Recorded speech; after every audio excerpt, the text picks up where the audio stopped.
Hey everyone, it's John here from Hot Hockey, back with another video. This video is on Rasmus Sandin, and if the situation keeps getting worse, Sandin could be on the move.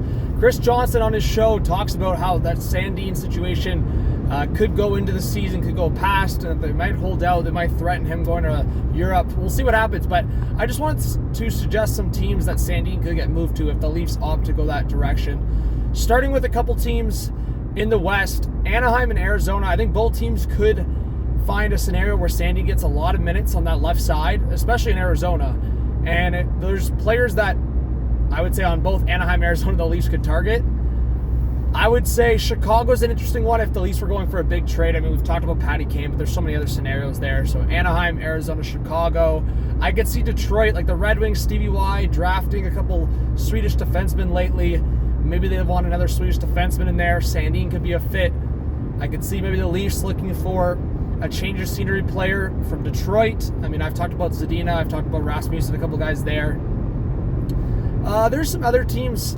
I would say a really interesting one would be the Islanders. But again, they just acquired Romanov. And I don't know if the Islanders are Leafs, as I've talked about. I think there's fits there for both these teams to maybe make a move. But Lamoriello and Dubas, I don't know if that would end up happening. I would say there's a couple more. Vancouver, I've talked about with Sandin. I think it's just, again, the Hoglander. Like, there's potentially a fit there. Washington's another one because I think Sandin, again, would get an opportunity, would have a fit, and I think the Leafs could find interest in one of the Capitals' forwards. Past that, there's not too many more options. I think if they wanted to make a bigger hot take trade, like Philadelphia could be a conversation.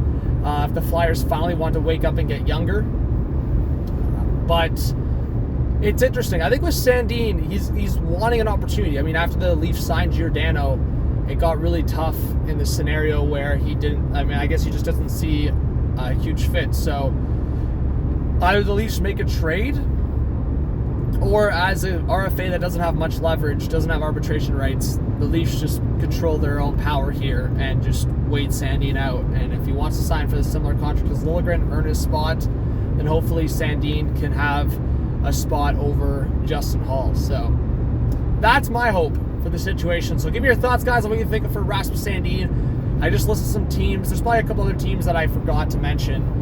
But just a couple teams to list that maybe, I mean, I would even throw the LA Kings as another team maybe. But yeah, keep in mind those teams. And if you have any other teams, drop a comment down below. And we'll see if Rasmus Sandin stays with the Leafs, gets moved, or hopefully there's some kind of resolution coming soon. Thanks for watching, guys. See you on the next video stream. Peace.